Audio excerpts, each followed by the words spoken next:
Good afternoon, good morning, good evening, welcome people to episode 550 of Film Bastards. I am one of your co-hosts, Mark Foster, and as ever I am joined by... Ian Loring, hello. And Becky's on her way home from work, so she will be joining us. She has watched two of the three films we're going to cover, so we'll probably cover the one she hasn't watched before those.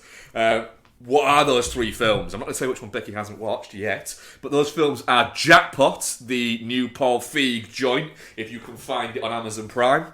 The Instigators, the new Doug Lyman Apple TV joint, if you're still subscribed to Apple TV. And Alien Romulus, if you've been to a cinema. And we haven't recorded for a couple of weeks, haven't we? So I know I've got a bit of what I've been watching. We'll have some other bits to catch up on, etc. Listen to our friend shows, Chintroy vs Punter, Rewatch Project, Entertainment Landfill, and a whole host of other shows. Just go and support, good podcasts that are out there. I think that's all the admin are taken care of for now. Ian, should we get in some fucking trailers? Yes, I know you very kindly saved a trailer, which we'll cover off now, because it's not exactly the biggest trailer that's come out over the last couple of weeks. But Saturday night, the new Jason Reitman one. I remain absolutely convinced that this is going to make absolutely fuck all at the box office. And, even in the US, I feel like the flyover states will give no shits whatsoever. No, this has got to make its money basically in LA and New York. And maybe Seattle. Sure, yeah. No, I don't know, fucking Portland or something.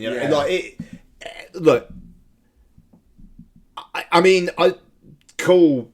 I think the trailer looks all right. I think it looks all right, but I like SNL, and I am interested in its history. So, and I don't want to watch that documentary about it because James Franco directed it, and it's probably quite healthy to steer relatively clear of things that James Franco directed. It comes out in the US in October. I think it comes out over here in October as well. It looks like the guy who plays Chevy Chase does a good Chevy Chase by the looks of it. And Gabriel LaBelle from Stat Shack and The Fablemans, he's playing Lorne Michaels. Yeah, he's playing Lorne Michaels. Who is playing Chevy Chase? I don't know. Sorry. I'm trying to find out. But Cooper Hoffman's in it. It's a good cast. I like the look of it. I don't get how Jason Reitman gets this stuff bankrolled. It's weird, isn't it? Yeah. Because it's not like the Ghostbusters films made an absolute shit ton. I think they both washed their faces, but didn't do what Sony wanted them to do. But then Ghostbusters never seems to. There's been 3 bites at that fucking apple now, and every single one of them's been, we're not going to lose too much. Ghostbusters seems to be one of those where it's like, even like the originals didn't do as well as you'd think. It's like Ghostbusters 1... did well, it did well, but then Ghostbusters 2 had a big opening weekend and then sunk off pretty quickly, and but going back to this, it's Jason Reitman seems to get quite a lot of blank checks, or at least a blank check up to a certain amount, and I don't know why. It's a weird one, isn't it? Because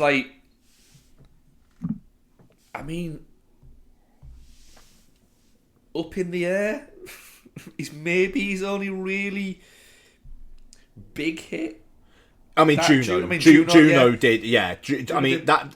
That's the thing. It was just really early in his career. Thank You for Smoking was really critically well received, and then he did Juno and then Up in the Air like straight after, if memory serves, and that is some like you're really riding high stuff. But then the tens.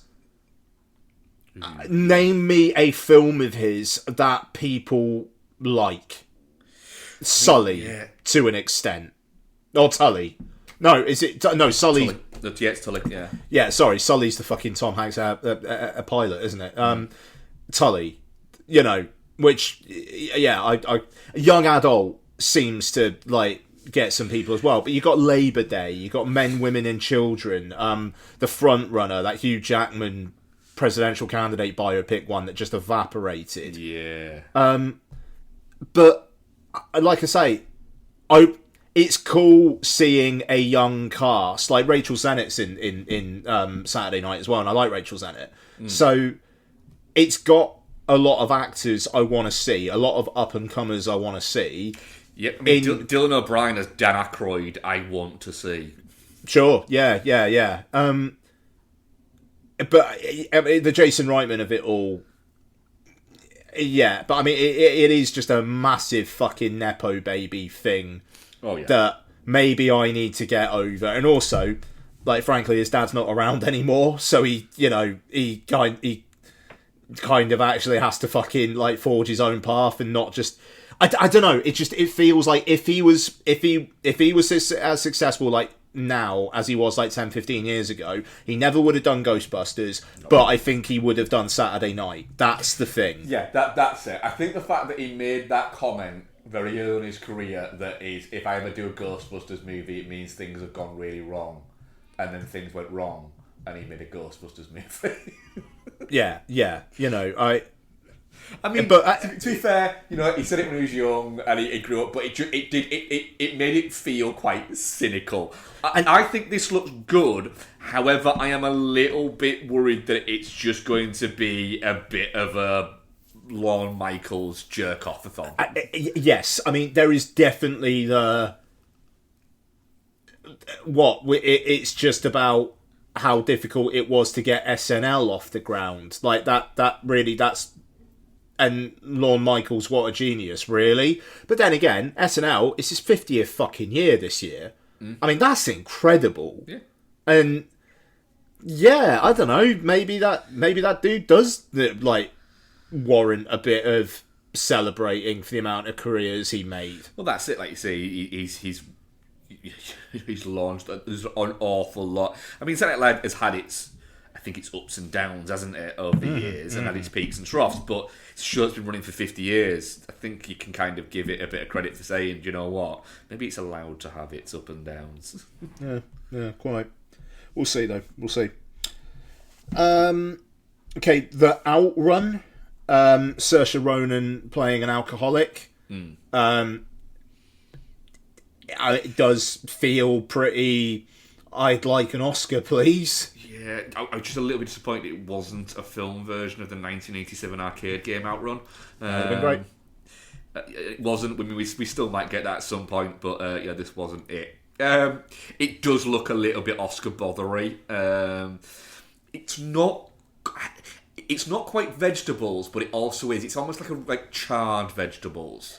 So it looks like it's got a bit of taste to it, but also it is still vegetables. But I mean, I want to see Saoirse Ronan and stuff. Between this and Blitz, she's got like a good Oscar season coming, and that's great. Good. Let Saoirse Ronan have another Oscar nom. Okay. Rebel Ridge, the new Jeremy Saulnier film. Yeah, I mean, this is very much Mark Nip. Just the whole, I'm paraphrasing, but I think we should have a conversation and I thought we should have a conversation, and Don Johnson's like, yeah, I think that's a good idea, but then I thought, nah. It's just, I think you pointed it out to me. This feels very kind of First Bloody, and I looked at it and was like, oh, it does, but not like. Not too close, but very much close enough to kind of First Blood. But then it's that director directing that kind of film. It made me kind of go, do you know what? if somebody were to remake First Blood, which Stallone has very much been like, when I'm gone, then it can happen. You know, I would probably never have thought, you know, of that guy, but I thought, actually, fuck it, you want somebody who's got a bit of gnarl to them, and he has a bit of gnarl. Yeah, and I mean, it's an interesting one, this. I think it's been sat on the shelf for a while. John Boyega was originally in the Aaron Pierre role and dropped out. But, like, I think either very close to shooting or even after they started shooting. Yeah. But I think that was John Boyegering. Yeah. More than anything else. But yeah, has been just sat waiting for a release for a while, and is now coming out in a couple of weeks. Pretty innocuous September date, but then this doesn't necessarily look like it's trying to be an Oscar botherer. It looks like it's going to be a hopefully decent revenge type film. Yeah, it's kind of coming out in that pre Oscars sort of pre-award season, where you tend to get a load of really good movies come out. That kind of September-y time seems to be like a bit of a sweet spot sometimes for movies. For things where you're going, yeah, if that had come out a few months later, it might be bothering like awards, but it's just good, and it just looks good. Yeah. Then what else have we got going on? Mufasa.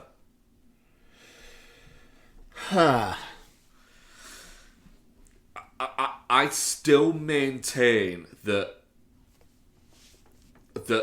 lions that are drawn or digitally animated, which technically these are, but that are digitally animated to look like digital animation, that is kind of cute, and it's kind of, you can get lost in it. Having a lion cub that looks like a lion cub, but then it can talk and sing, that's just a bit weird. And I can't tune my brain out of that.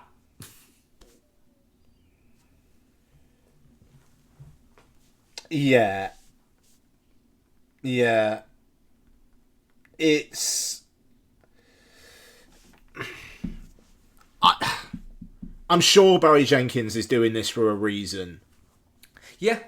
I'm sure he probably fucking loved The Lion King when he was a kid, had the game on the fucking Mega Drive and all sorts. I genuinely thinks he can make a great fucking movie. But my thing there would be, just make a different great movie.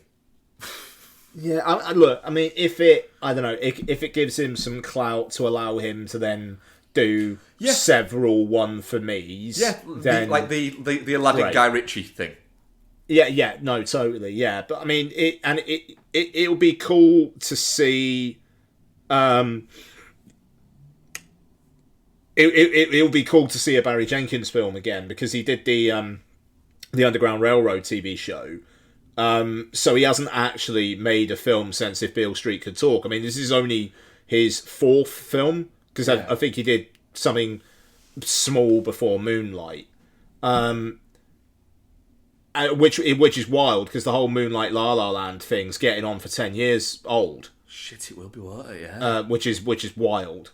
But yeah, I'm a little worried that this is going to be incredibly reverential towards the animals and the location, and may forget to be fun. That's it. It does look like we're going to get a lot of like sweep. We're going to get a lot of frolicking. And you're going to go, yeah, look at those two fucking guys frolicking there. And then 45 minutes later, you're like, it's fucking still frolicking. Can he get the goddamn scar? Yeah. I'm wary about this one, but lots will want to see it, so I'll see it. How wary are you about Snow White? It's an interesting one, this, isn't it? Because again, it feels like they fucking shot this like 2 years ago. Yeah, and it is just hanging around. The dwarfs look fucking horrific. Literally, we watched this. Not Saturday, because the Saturday before the morning. Myself, Jordan, before I went out for breakfast.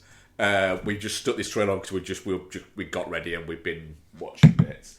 And the first thing I said was, "Oh my god, these fucking dwarfs are going to be nightmare fuel." And so it be. Yeah. I mean, look. I mean, I wish Rachel Zegler well. I like Rachel Zegler, and she seems to get some shit, but I like her presence. I think she's good on social media. The thing is, I think she gets some shit because she's kind of a dick. And I'm not saying that in a negative way, but she does seem a little bit like a dick. And I don't have a problem with her being a dick, but it's just a little bit like you look at that and go, there's hardly going to be a charm offensive in the PR campaign for this, is it? When you've got fucking Zegler and what's her name in it?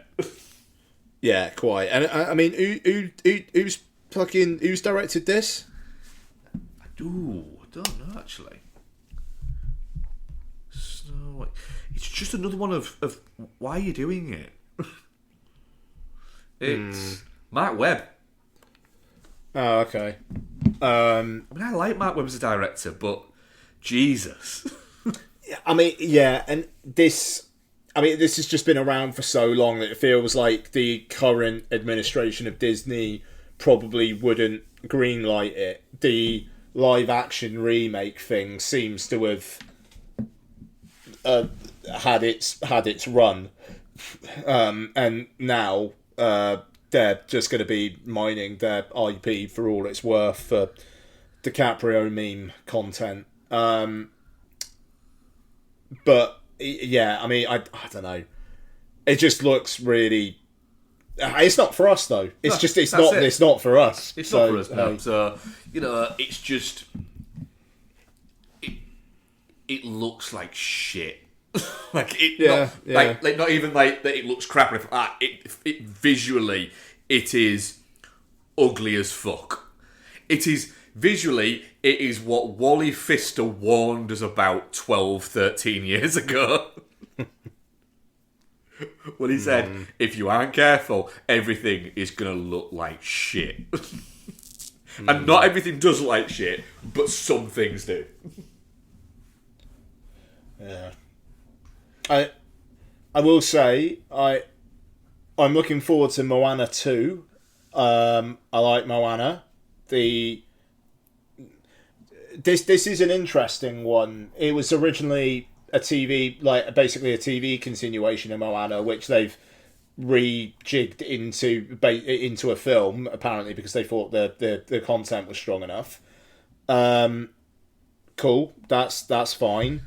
And yeah, I'm just looking forward to more the world of Moana, much more than the live action remake, which is coming in 2026. It just feels like a bad idea. I mean, why? What's the point? I mean, I get what the point is because money, but Do you want to know genuinely what I think it is? Money is obviously a key one. The other bit, I think if the animated character of that the Rock plays in Moana looked like the Rock, it wouldn't be happening. But because he can't, it's not him. It's a different version of him. It's just his voice. It's not his image. I think that irks him. Right. Okay. I genuinely do, and we'll find out because if it's just him and they haven't made him look like the fucking animated version, then we kind of because the animated version it looks drastically different to him. Not just the wig. It's got that weird. It's got a different face. Then I will be absolutely convinced that I am right on that. I'm not saying it's the only part, but it wouldn't surprise me with a guy that eagle that size.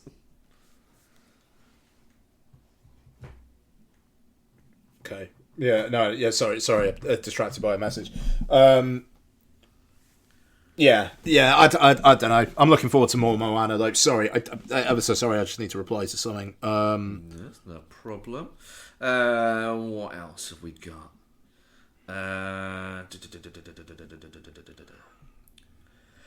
Substance. More I see of substance, the more I want substance. Oh yeah, no, that's great. Yeah, just looks like it's going to be a real odd, icky, creepy time, and I'm kind of all right with that. It's an interesting cast as well. Yeah, it is. It is. I feel like Dennis Quaid's going to meet a sticky end. That's going to be fun. Yeah. And yeah, it's going to be gnarly. And like seeing this trailer on a fucking fake IMAX screen on Friday was fun. Like, it feels like Mubi are giving it a go with the marketing for this. Yeah. And I'm not surprised, because it does feel like one that's gonna get tongues wagging. Yeah.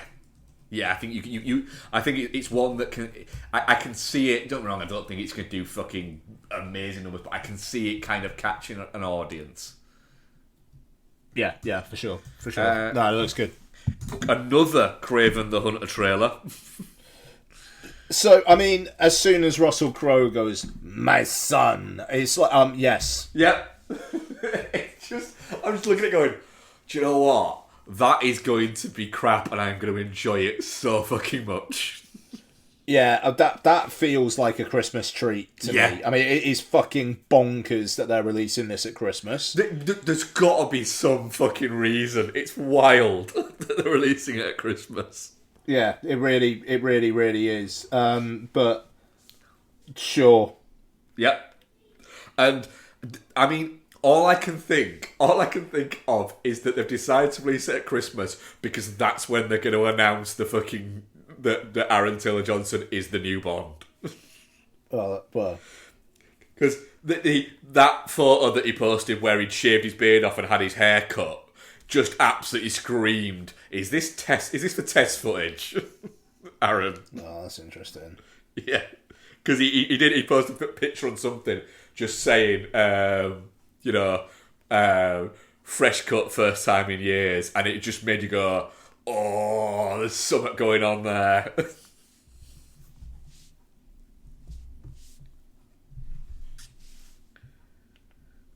Any more? Nice. Yeah, sorry, just Craven the Hunter. Yeah, that's just the fact it's been delayed for so long, and it's like, actually, this can be our big Christmas release. Like, what are you fucking doing? And it's like a year, and it's like a year and a bit. It's been delayed. Yeah. But I mean, it's like it's an interesting cast. Like, you got Aaron Taylor-Johnson, Russell Crowe, but then like Alessandro Nivola and Christopher Abbott. Like, what the fuck are you two doing in this? It's like Jesse Chantor's gone. So you're gonna give me 150 million? Yeah, and I can cast who I want. Yeah. Oh, I am taking the ever-living fucking piss out of fucking this. Oh, these are the people we want you to cast? Yeah, fuck off, no. Who? Fucking creepy Chris. Fucking Chris Abbott's going to be in it. Oh, who's he? Yeah. Well, you know that Kit Harington guy you wanted me to cast? Yeah. Oh, he's like his evil twin. Yeah, no, exactly. Fucking batshit. Right, okay, anything else? No,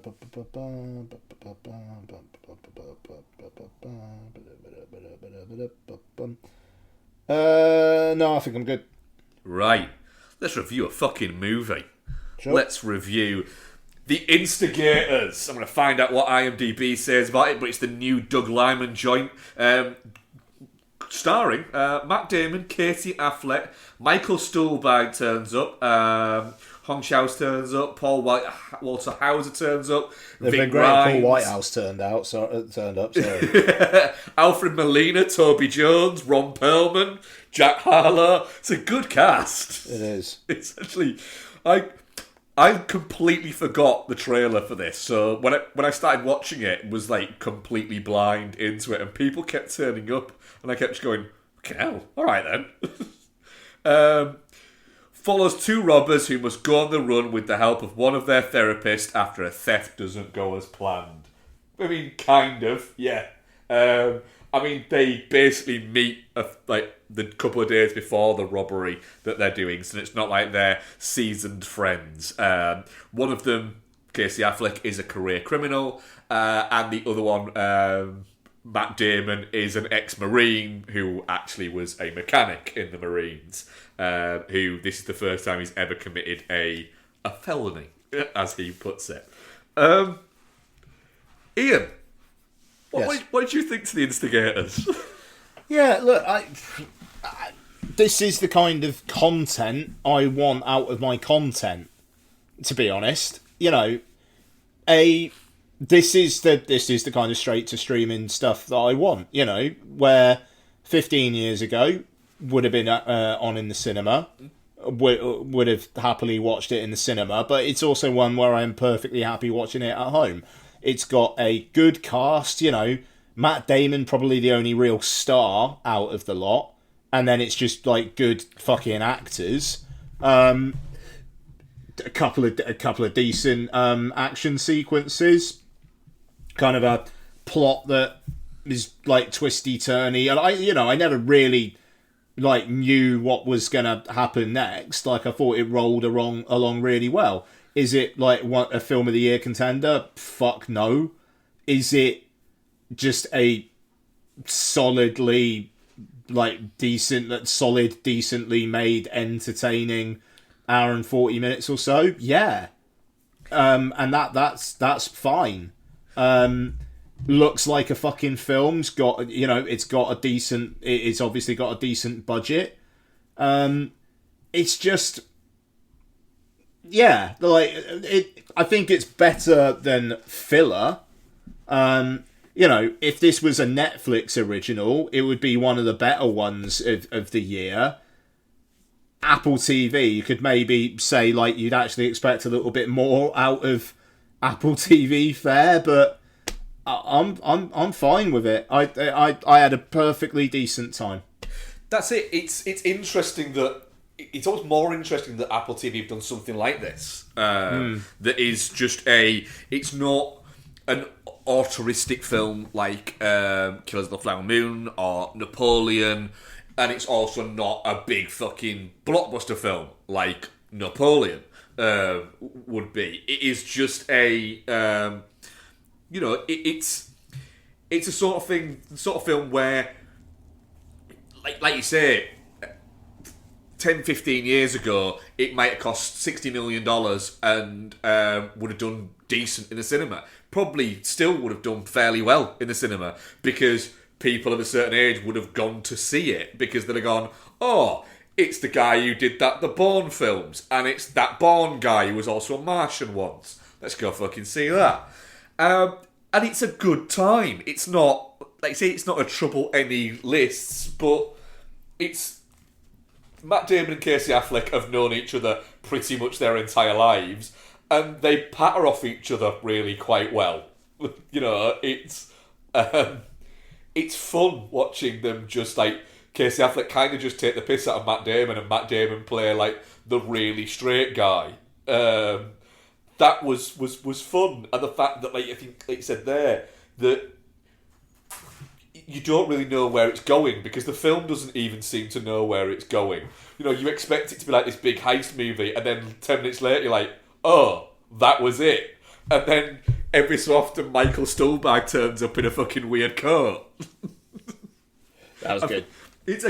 That is a great fucking piece of casting, Stuhlbarg in that. He's just such an interesting actor, that guy. When he can do really like emotional and serious fare, but then occasionally he'll turn up with something that's just weird and zany without it feeling too weird and zany. It's great. And Alfred Molina just being there, of just the bit with Ving Rhames where he's like, I mean, I'm just a baker, and the guy just Ving Rhames gets out the nightstick and he's like, you just do what you're gonna do, and just fucks off. It kind of feels like one where they were just bored during COVID and were like, yeah, let's make a movie. But it was shot like last year and wasn't a COVID film. Yep. You've just got a lot of actors who just weirdly had time in their schedules. It feels a little bit like almost like they needed Casey Affleck needed something to fucking do. Sure. Yeah, and was just like, Ben, can you be in this? And he's like, no. But Matty might not be doing anything. But it works. It works really well. Ron Perlman delivering a fucking great turn, where none of his scenes last more than like a few seconds, but he pulls some great faces. Mm-hmm. the bit where they go, you've got a staff member there. He's like, and he kind of gives a look of, do I? And he's like, your lawyer? And he's like, oh, yeah, you mean, what's Toby Jones' character's name? Oh, fucking hell, where is it? And he's like, what? Flame? And he just kind of like shakes his hand. I did. We've been quite critical of Toby Jones in the past on this, but I thought he was all right. Just the whole I want it to be shown I'm cooperating shit that he's doing at the end. But when he's trying to bargain with them, he's like, I've got all of this. Like, we're not cops. Yeah, yeah. I just wanted to be known that I was cooperating from the start. Like, it doesn't mean anything to us. It's a film that seems to be really wanting to have some fun. Yeah. It's very slight. Yeah. It is just like, oh, it's another film Doug Liman's banged out. Yeah, it's an odd filmmaker, is Doug Liman. Like, baffling. He seems to really enjoy making movies, and his hit rate is so weird. Yeah. I mean, there's some odd turns in there. But it does just feel like filler. Like, Matt Damon and Casey Affleck feels like that'll do, like, top line cast. I mean, like, lest we forget, Casey Affleck is a fucking Oscar winner. Yep. That got brushed under the carpet pretty fucking quickly. But there it is. People were loving it at the time. But even like The Instigators is such a shit title. It's a shit title because it doesn't actually really mean anything. No. It means nothing whatsoever. Like this is this thing where I'm saying it's like it's content. It just feels like stuff that has appeared. It will provide entertainment for an hour and a half, and it will fuck off. And I think maybe the quality of the cast here, it's like people are like expecting more of it, because like I've seen people be pretty sniffy about it, and I just, what are you expecting? It's a fucking Casey Affleck and Matt Damon playing guys trying to fucking heist a safe. Yeah, what? I think there's an element of, I think people are going into it thinking they're getting like a heist action kind of thriller, and it's not. It's more a situational buddy comedy than it is anything more. Yeah. And it's quite funny at points. I watched this fucker on a plane, and that's just perfect. Absolutely perfect plane film. I watched it over 2 lunchtimes. Yeah, there you go. Yeah, perfect. Yeah, that works. Watched it over lunchtimes. Watched it on my iPad. iPad's 4K. Watched it in 4K. Looks great. Looks like a film. Fun casting. It's it's the most 7 out of 10 movie I will watch this year. Yeah. And I had a good time with it. Bex asked me when I was halfway through it, said, what's it actually about? And I was like, I don't really know. I'm enjoying it, but I don't think I can tell you where it's going, what even the fuck has happened, or what it's about. It's almost like it's like a One Crazy Night movie where the night isn't even actually that crazy, but the events that are happening on the night is quite crazy. Yeah. You're right. It is the most 7 out of 10 film of the year, and that that's fine. Yeah, that's fine. I think that if Casey Affleck were to ask you, what did you think of this movie? And you went, I had a good time. It was fine. I had a really good time with it. He'd be like, that's great. That's all we wanted. It's nothing more than that. And the thing is, that's what you do sit down to watch a movie the majority of the time to just kind of have a good time. Yeah. Bit of escapism, a bit of switch yourself off, and it kept me engaged. There wasn't a point where I wasn't engaged with it, or it had ran out of steam, or anything like that. I was thoroughly engaged throughout.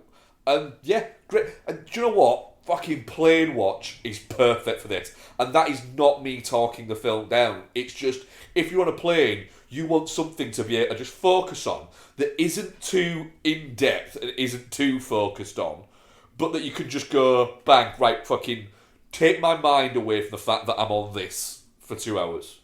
Exactly. You can't watch Oppenheimer on a plane. No, because you will know. Hang on a minute.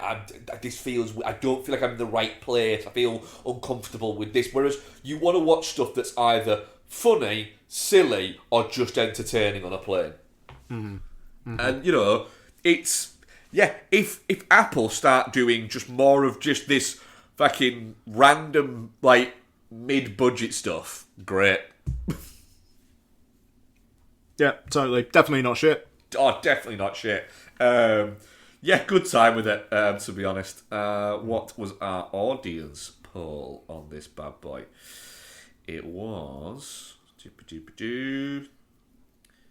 Definitely not shit, 75%. Touching cloth, 25%.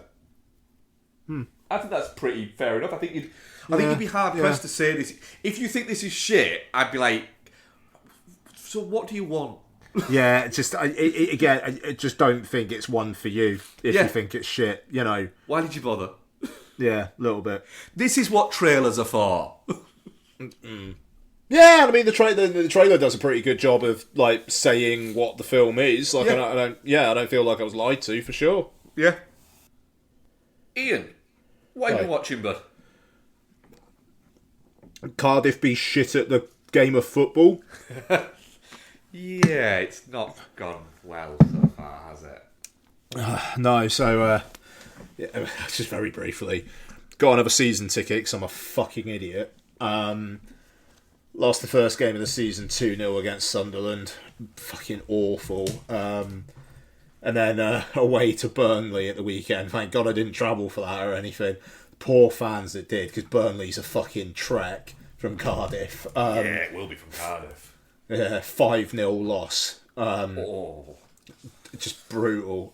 So yeah, that's been super fun. Okay, in terms of what I've been watching, got a fair few. I'll end with Trap. Yeah. Feels like a bit of a crossover. Yeah, we can chat a bit of Trapped. We've not chatted it yet, have we? Yeah, cool. Yeah, talked about those. So yeah, watched Alien and Aliens. Alien is perfect. That's all there is to it. Yep. Aliens is not as perfect. It's an interesting one. Is Aliens. The special edition has got stuff in it that I really like, both from an action point of view with the sentry gun stuff and the scene where it's revealed that Ripley's daughter died and whatnot. But the pacing of that film, it takes a while to actually get going. So and not quite as tight, is it? No, and it's a long film, but it's very meaty. But I'll maybe say the ending. Again, the ending, it's got some really good stuff in there, but the get away from her, you bitch, and that fight in the power loader, it's cool, but you have just had like quite a lot of action before that point as well. It's like a really, really, really big meal that's actually quite rich, and I find myself with a little bit of stomach upset after when I watch Aliens. Yeah, that's you're glad you ate it all, but like half an hour later you're going, I've got a stitch and I'm sat down. Yeah. Whereas Alien, I think, is just an incredibly well-paced film. But look, don't get me wrong. Aliens is brilliant. It's ace. Both 5-star movies. Yeah. The 4K transport on Aliens is interesting. Obviously Cameron was quoted in an interview like last week. I'm paraphrasing, but pretty close. Like, people worried about the grain structure of these films should get out of their mum's basements, which I felt seen a little bit. My response there would be, mate, you spent 12 years making one movie. Literally, you need to kind of a little bit, see that you might think you're the cooler one than everybody, but you're just as much a basement dweller as the rest of us. Yeah, and it's the thing is, it's interesting. The scrubbing of the grain and whatnot. And the fact that it's in such high resolution with the HDR as well, it makes the artifice of the film more obvious. Like stuff when they're in the it's all the grunts have just woken up and you're kind of meeting them all for the first time, and there's like a shot of the bay where they're doing like the power loader stuff, and it just that's a matte painting. Yeah, like that just is a matte painting. Like, there's the clarity. And the fact that the grain is basically gone just makes it look artificial. Yep. It'd be like turning the distortion off on a punk band and going, oh, wait a minute, these guys can't play guitar. Yeah, that is. Yeah, no, I mean, it is a bit like that was actually doing you a favour. Yeah. It's the little bit of a thing of, if you modernise something too much, you actually start to take away the trickery. And it's like he fucks with like the colour timing and stuff as well. And apparently the Terminator 4K is coming out in September, and already there's like word of that being oh dear as well.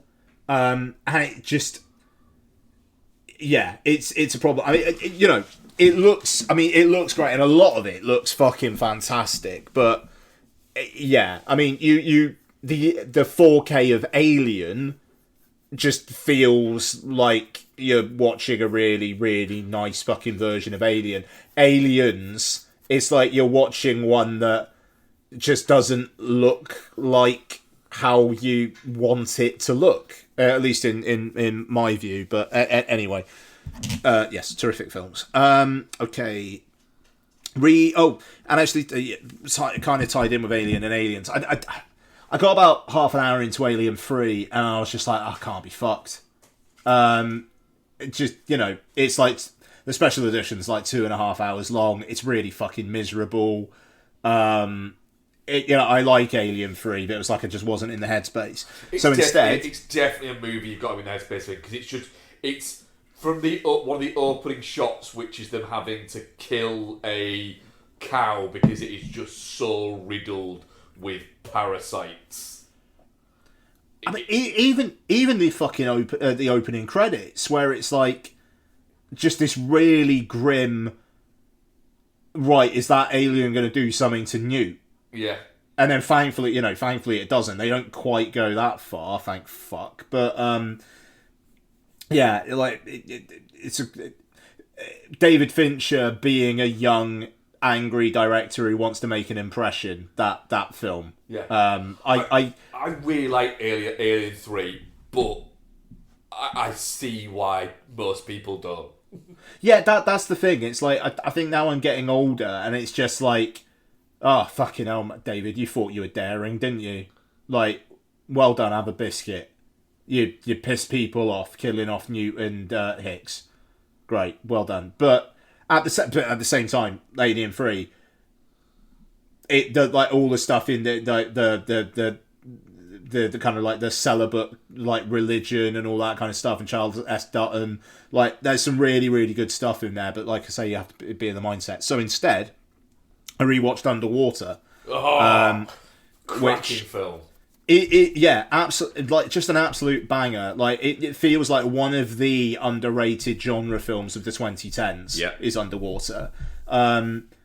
Really lean, nasty in places, like really really pretty intense stuff with Kristen Stewart at like really giving a shit as well. Like, and it's a decent little cast as well. You know, Kristen Stewart, Vincent Cassel, John Gallagher Jr., Jessica Henwick, TJ Miller being TJ Miller, but you know you kind of need some comic relief to be honest, so that's fine. And you know what? Yeah, TJ Miller is problematic as fuck, but TJ Miller being TJ Miller is actually quite funny. I know we're not supposed to say that, but he kind of is. No, he's all right in it, and it's just this tense, claustrophobic fucking thing that.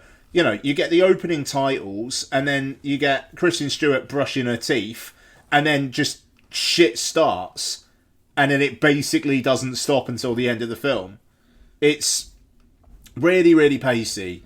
And like I say, it is gnarly in places as well. I rate Underwater. It's really good sci-fi horror stuff. And it's on Disney Plus if you have not seen it. Rewatched Civil War. It's my first rewatch of this year's films. I mean, like, absolute banger. Still my favourite film of the year. I think it's got a lot to say, but also knows that you want the shooty bang bangs at times. I think Dunst is brilliant, and Wagner Moura as well. Actually, they're both fucking brilliant in that film. Yeah. Dunst and Kyle Spenny are very, very good. I just think he gets over the more. It's almost like he's the look. This is all fucked, but he's having the right reactions to everything. Yeah, but like the whole him also needing to blow off steam. Yeah, and we can't just necessarily all be depressed all the time, and it's like he's kind of like just like having a laugh with the soldiers and stuff in that one sequence, and I like Cally Spaney as well, it kind of feels more the Dunst and Moura show, but Civil War I think is great. The 4K looks fucking outstanding as well. That's when I might actually just go, do you know what, fuck it, I'm buying on disc. Yeah, it's really, really, really fucking good looking. Because it's a good look. I'm looking at it going, it's a really good looking movie. I've been kind of wanting to get something again on disc, and I think that fuck it. I think I might just get that because I think I might like holding it and going, yeah, fuck it, yeah, no, nice. And then after Civil War yesterday, on streaming, like scrolling about. I watched My Spy: The Eternal City. Nice. You see, I was contemplating giving this a watch tomorrow morning with my breakfast. Should I? I mean, look, I thought it was perfectly serviceable. I like the first My Spy. It helps. It helps that it's Dave Bautista. That's the thing. I think it's more ensemble-y than I remember the last one being. So you got Dave Bautista, Ken Jeong, and Kristen Schaal are in it like a lot, along with the girl Chloe Coleman. I want to say her name is. It's like an hour and 50 minutes long, and it really doesn't need to be like that. This fucker needs to be a tight 90. Yeah. But it's fun enough. It looks like a fucking film. It looks like it's got a budget thrown at it, which is bizarre because the first one got a cinema release and this one is just an Amazon MGM film on Prime. So don't quite know how that works, but it's a 3 out of 5. I'm not going to say it's shit. I enjoyed my time enough with it. A couple of jokes in there that are a bit like, that's not for kids. There's an F-bomb in it at one point. Craig fucking Robinson's in it. Oh, that's right. Yeah, he's not in it much, mind. But yeah, Craig Still. Robinson's in it. Yeah. It's fine. It's fine. It's actually quite a good like motorbike chase towards the end as well. But again, like I say, it looks like a film. It's directed by Peter Siegel. He did like Get Smart and stuff, So it. Yeah, I mean, again, I don't get how this stuff gets bankrolled at all in this day and age. Like, because did Amazon just pay itself to put it on streaming or something? It's like one division of Amazon pays the other division of Amazon. Pretty much, yeah. Yeah. But as well, it's one of those where it's probable that just My Spy did fucking really, really well, and they went, do you know what? The kids' holidays are coming up. Stick that on. Yeah, apparently it did. Apparently, it just like Amazon were like a lot of people are watching this on Prime. All right, we'll do a sequel because it wasn't an MGM. The first one wasn't an MGM film. No. So yeah, look, it like I say, I had a decent enough time with it. So there you go. It's not exactly a destination viewing though. It's not it's not one you really have to make time out of your day for. It was just a Sunday and Lottie was in the room, so I had to be careful. I mean, even though Lots did watch the last 15 minutes of Civil War with me and had some questions, but never mind. Okay, and Bob Marley, One Love. So I watched this in the hotel room in Croatia while everyone else was asleep last Monday evening, and that film is about nothing. Ostensibly, it's Bob Marley fleeing Jamaica, holding up in London, and then being convinced to go back to Jamaica. And then his toenail falls off and it turns out he's got skin cancer. You couldn't really tell me anything else of what that film actually was. There's like, I remember the trailer of it, I swear, had some stuff where it was like he's talking to another woman and Lashana Lynch is like, ooh. Like, and it was like, right, so what, is it going to explore that or anything? No, it literally just does that in a montage and then it's never referenced again. It looks great. There's some kind of like almost like dream sequence things that I think were well done. I like Kingsley Ben-Adir, and I think he does a decent job. He never looks like 10% as crusty as Bob Marley did. He is a movie star version of Bob Marley, for sure. But I don't know, if you enjoy watching montages of Bob Marley playing football in a park in London and people telling him how important he is, but you never really being given any glimpses into why he's so important for an hour and 45 minutes, be my guest. It's interesting that it's a specific section of his life and it's not necessarily trying to be a biopic, even though it's quite a lot of flashbacks to like his earlier life. And I mean, made a lot of money because it's Bob Marley, and I think it's going to have absolutely no fucking imprint whatsoever. White boys love fucking weed. Yeah. I thought it was relatively poor. It's not awful. Like I say, Kingsley Ben-Adir's decent enough, and I don't know. It almost feels like, was this made in a rush or something? Like, was it just developed in a rush? But I don't think it was. No. If anything, I think it had been gestating for a while. But I thought it was pretty ropey, to be honest. You could avoid it and miss absolutely nothing. So Bob Marley, One Love. I think having the fact that it was the Marley estate produced it was probably not a good idea. No, I mean, it just... Yeah, there's... like I say, it's just a lot of people telling him he's important, and I genuinely, from this film, I couldn't tell you why. So, success. Trap. So, I basically mirror everything you guys said on the review last week. I thought Josh Hartnett was ace. Some of his line readings were some of the funniest shit you'll hear this year, but feels absolutely intentional. Oh, absolutely. Shyamalan is really just playing up to it. Yeah. I mean, when that he sees the trapdoor next to them, and it's like, "Hey, do you want to go down there? That looks really cool." It's like, what are you doing? Yeah, it very much is Dad who has never spent any time on his own with his daughter energy. Yeah. But by the end of the film, you're like, "Oh, I hope he works it out with his kids."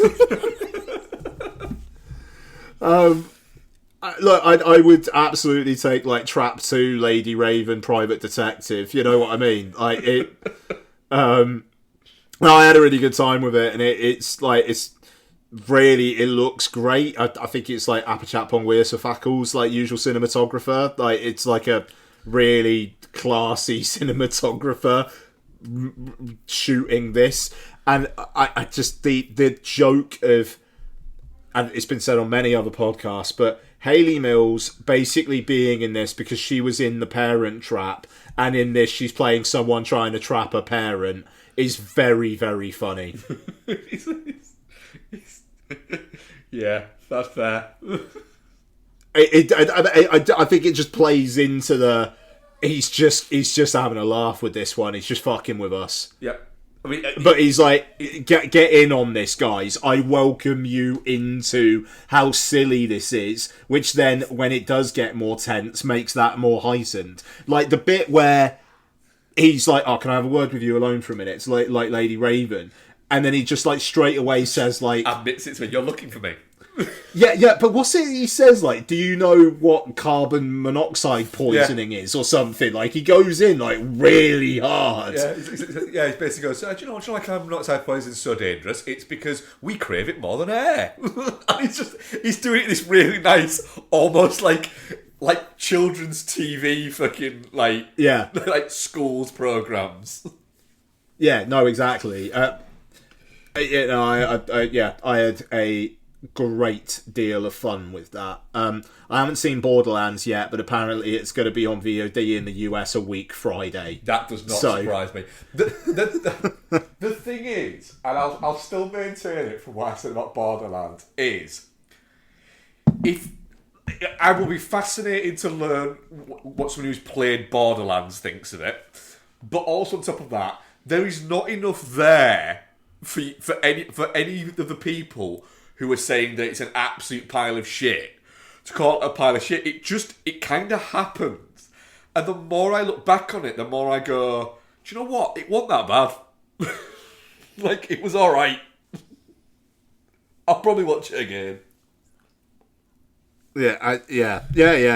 No, fair enough. I'm kind of looking forward to having an opinion on it, to be honest. You should be looking forward to actually watch the film, because there's a possibility you might just watch it and at the end of it go, "That was absolute bobbins and I actually quite enjoyed it." Yeah, fair enough. That's me. Cool. Bex has joined us. She's Hello. got her phones off briefly because she still hasn't seen Trap, have you? No. So, yeah, but you're in the room, aren't you? What have you been watching, dude? Just a fuck ton of Fassbender, it would appear. A foot ton of what? Fassbender. Realised that he's in Prometheus as well as the X-Men series, and then I was just yeah, yeah. Well, yeah. Go on then. You do what you've been watching, because I forgot you'd watched all of those.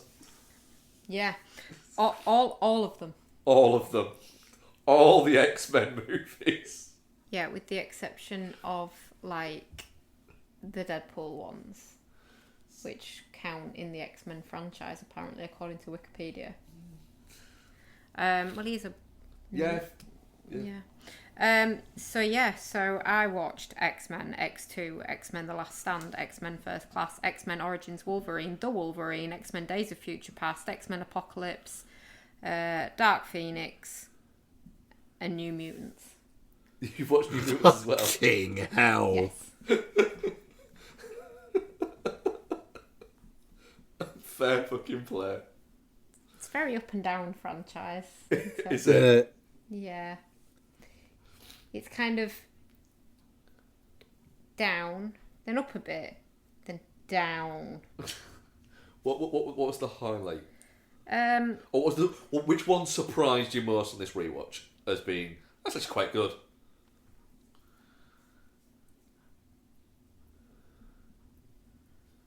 What? None of them really surprised me as being good.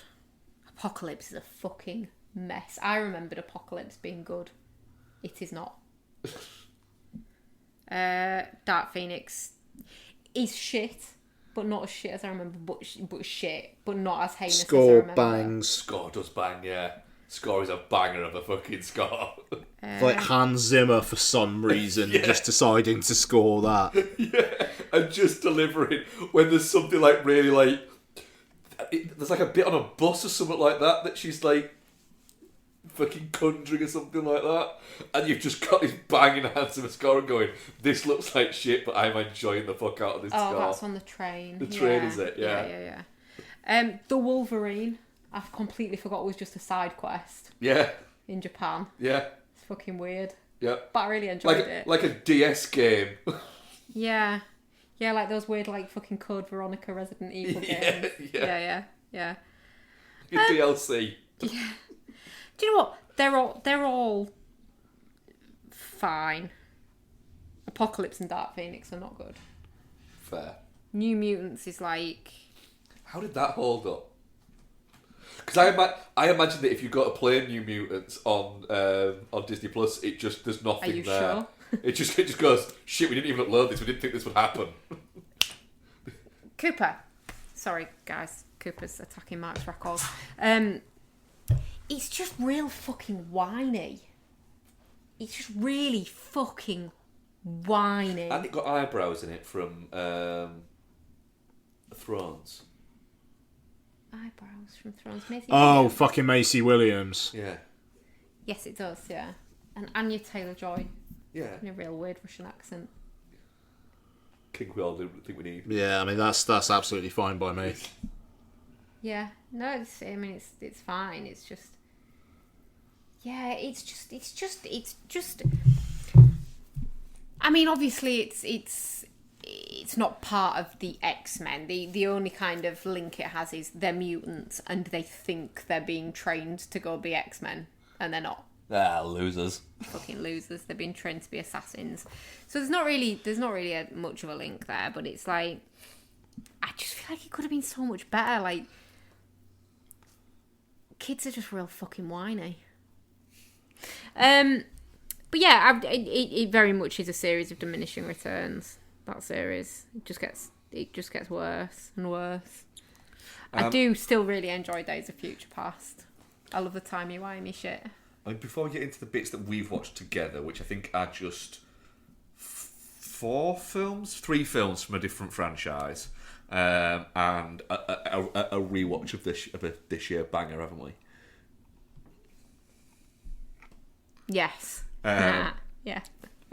I rewatched Beavis and Butthead Do the Universe. Oh, am I done? I thought you were done. No. What else you got? I watched Alien and Prometheus. Sorry, I thought you were done.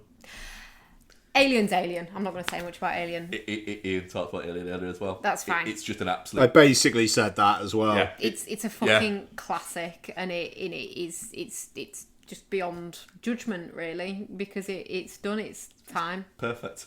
being judged. It weirdly is perfect. Yeah. And I think you kind of hit the nail on the head with the later ones. Is they forget to be they try to just be like really serious sci-fi movies with like a mythology and stuff like that, whereas Alien's just like, nah, do you know what, we're a fucking horror movie. Yeah, but you're in space, so you're a sci-fi. Nah, fucking horror movie. Fuck you. So yeah, We've got a cat.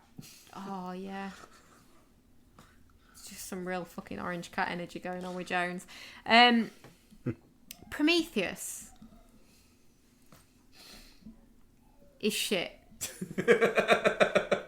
It's not quite as shit as I remember. I think possibly it did suffer from elevated expectations for us guys. I tried watching Prometheus. I got up one morning because you'd originally said you didn't want to watch it, and that's one morning while we were off, when I got up before you, I put it on and got 10 minutes into it and just went, I don't think I can again. I think I can again at some point. I don't think I can again now. I wouldn't bother. Like if Romulus wasn't coming out, I would have never watched it again. I'm going to again at some point because I'm just going to because I'm an idiot. It's just very much, and the thing is, they say it's not part of the Alien story as such, but it's kind of within its universe, and then they've put like a tenuous link into it at the end. But it's just a bit fucking shit and self-serious. It's no fun at all.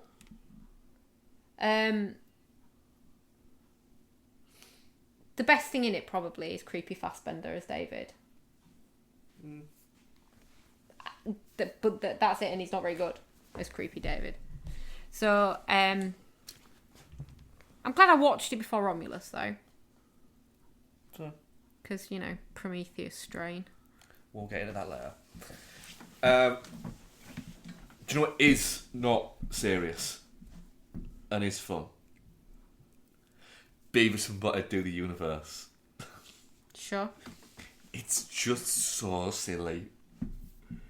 But it's got genuinely one of the greatest laugh out loud, just absolutely fucking killed me moments of modern cinema. Where they use essentially it's like a mechanical boot that kicks footballs to kick Beavis in the crotch.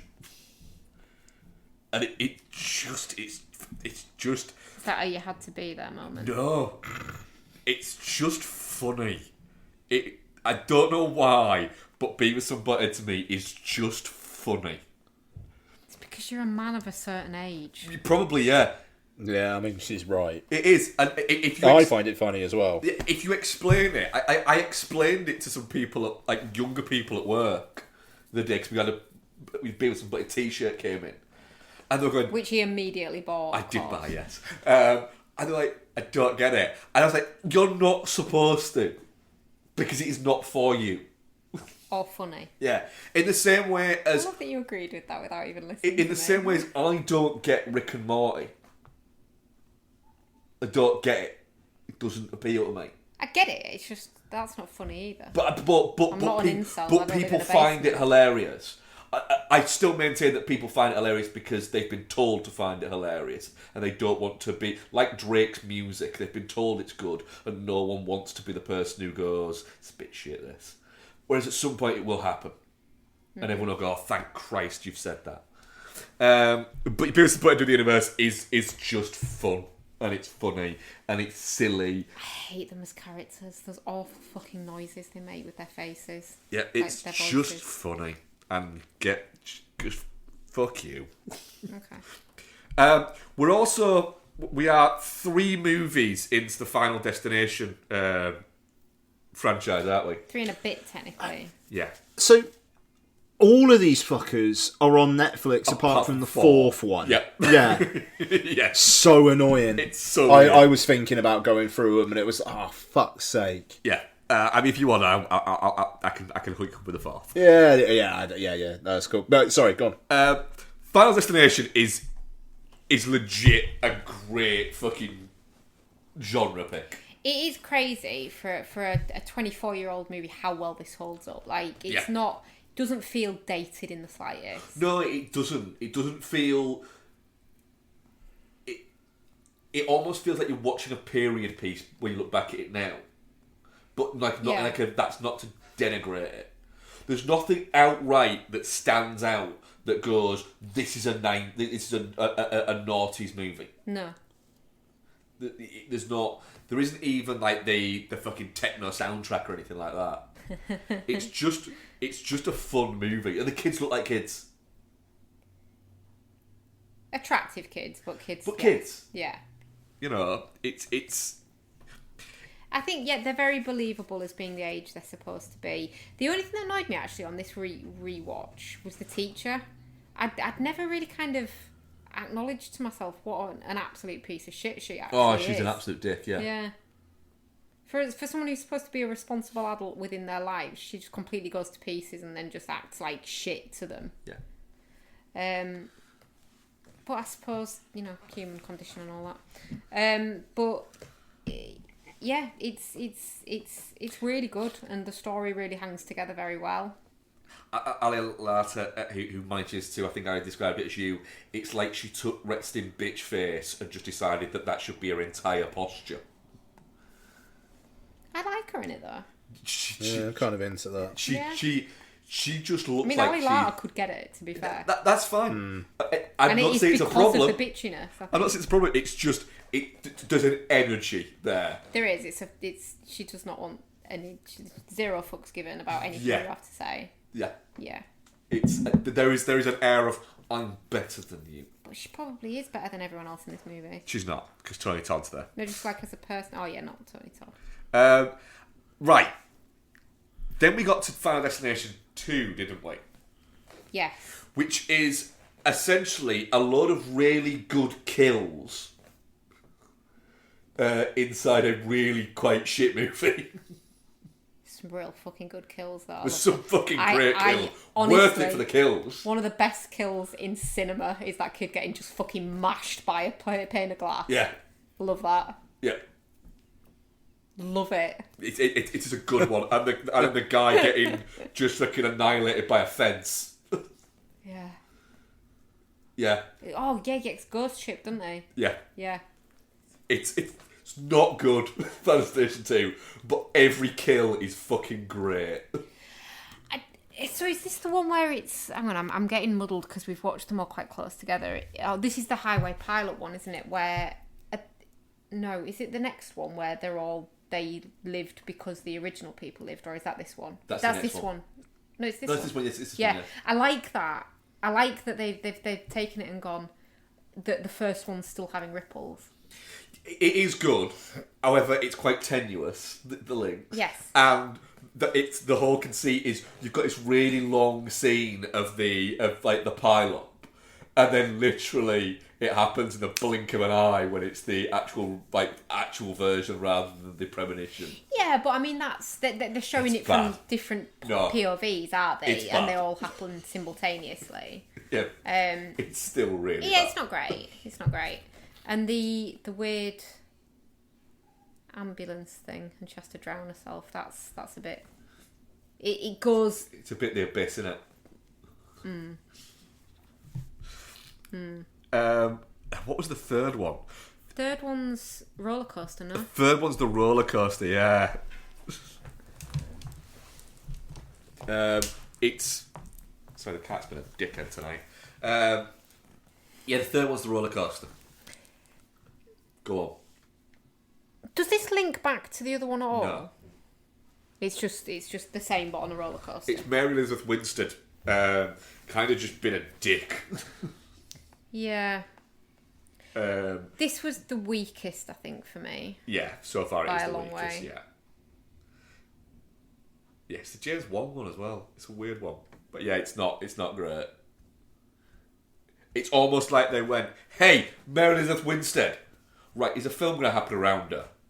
Mary Elizabeth Winstead. You all want to fuck her, right? Like, but is there a film going to happen around it?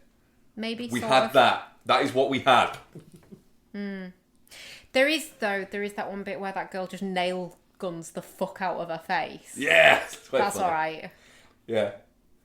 And the guy from Ginger Snaps is in it and then did nothing afterwards. Yeah. Yeah, it's real poor, this one. Not great. But we'll get back to you on there. Do you know what is fucking good? What's that, Mark? And what is an absolute stone cold fucking banger? Is it a modern classic? It is, yeah, some might say. Yeah. It is a modern classic. Yeah. And those people will be smart and right. And the naysayers, well, fuck you joyless bastards. The reason that this is really good, or one of the reasons that this is really good, is also one of the reasons that I kind of enjoyed watching the new trailer for Craven the Hunter earlier.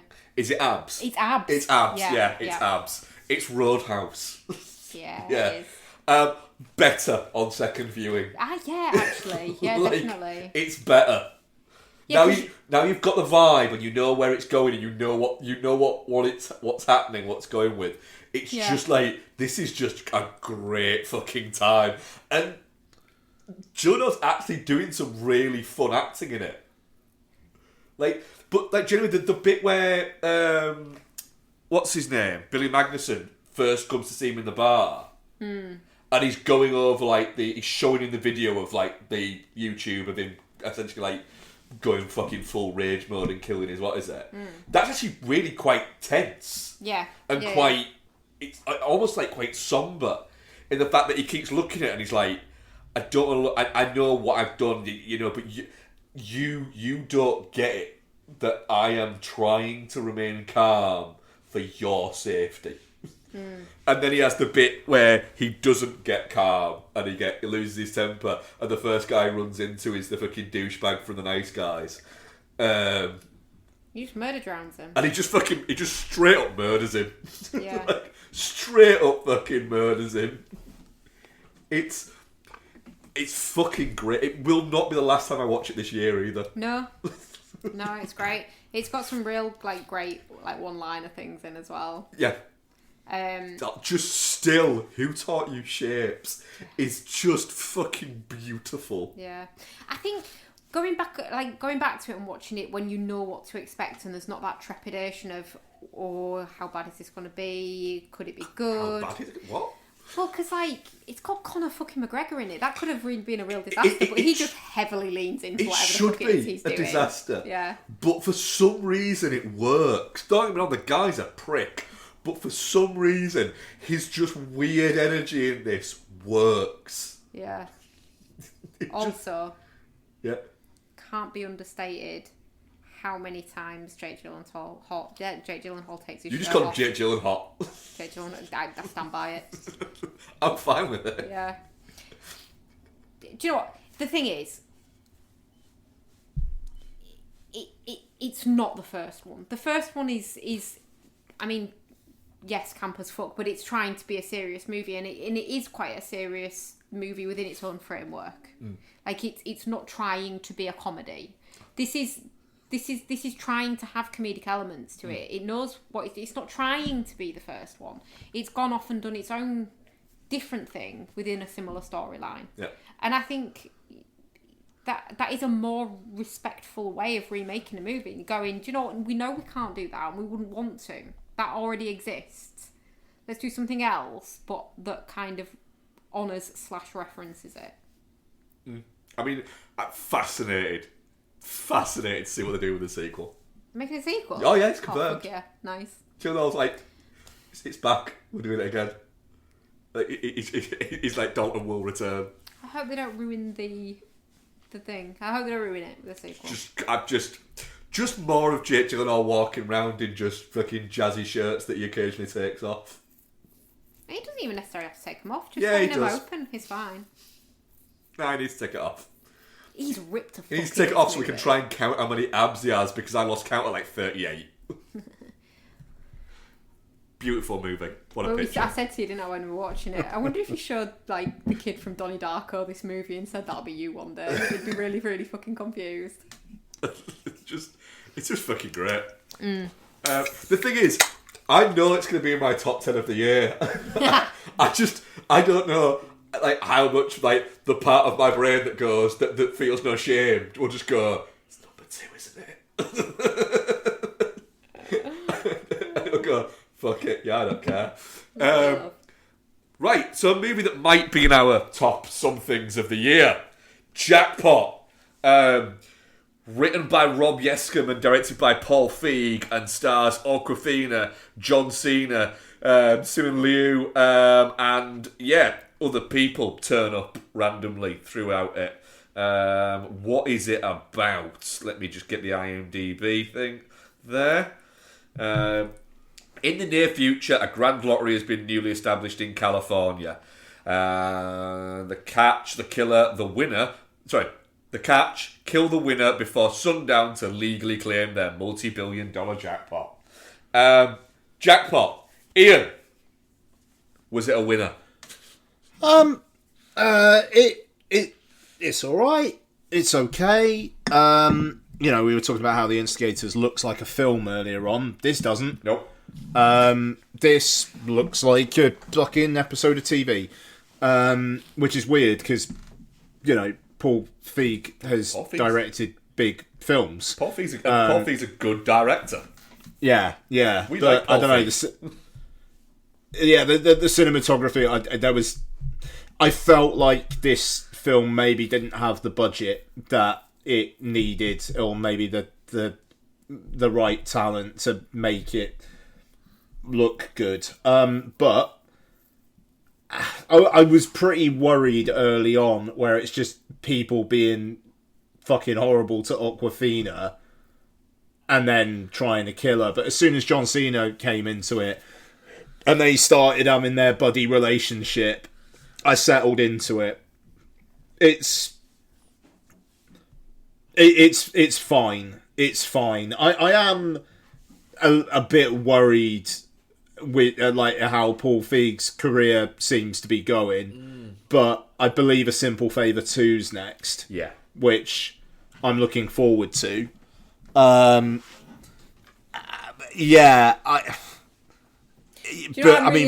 assuming that Blake Lively is in the new Simple Favour.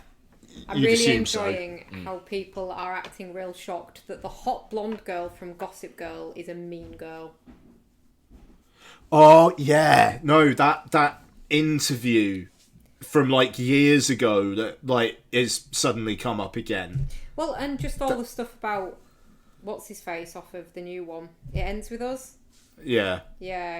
It's and all the stuff about them doing their own edit of the movie. Her and Ryan Reynolds doing their own separate edit of the movie. Yeah, they've kind of got a war with the director. The internet's not enjoying Blake Lively right now. No. Yeah. But it's why are you surprised? She's hot blonde and she's friends with Taylor Swift. How is she not going to be an absolute fucking cunt at some point? Wowee.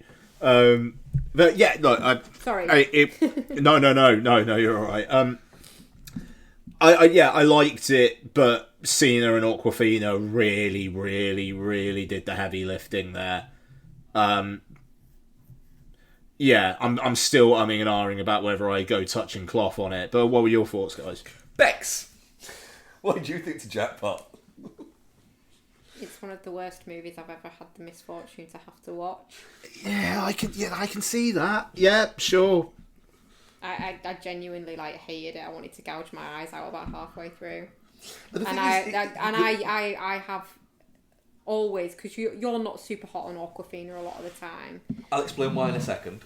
And I've always kind of defended her because I quite liked her, and I am off the Awkwafina defendant train. Now she can fuck right off if she's going to make shite like this. I like John Cena, and I hate him right now. Oh well. So bad Cena. Absolutely fuck this film. I'm more with Ian on it, in that I enjoyed it enough. It got away because I find Awkwafina to be weirdly fascinating screen presence, in the sense that I think she's actually a very good actress. I think she's also quite funny, but not when she's trying to be funny. I think she's a bad comedian. I think she has a funny presence. God, the script in this was fucking honestly painful. But I think she has she's a bad comedian. She's not great at it. I think she needs to, because the whole awkward being her personality to the point of where it's part of her name. She needs to fucking cool on that. It was okay, when she was coming through. Yeah. Now it just feels a little bit crutchy. It feels a bit weird. Do something else. Yeah, but I still enjoy her as a screen presence. She's got weird energy to her. Yeah. She's off kilter. But absolutely fuck her after this movie. And I think when she's got somebody to play off, it's fun. And her playing off... I mean, I'm in the camp for John Cena. He's just fun. He's another really... I enjoy spending time with him on screen. Not in this, though. Yeah. He's just kind of sad in this. Yeah, but It's the heart that drags you through it. No, Mark, it's awful. The great thing about him is when he's like, "Yeah, I'll help you get to what is it, but you won't get your commission." He's like, "Yeah, I'm just a nice guy." You're like, he is just playing a nice guy. He's not gonna fuck her over. He is just a nice guy.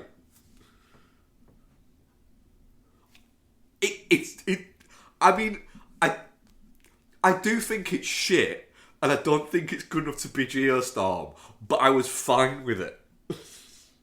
It's too long. The script is shit. Simu Liu, he needs to do something else. He needs to really do something.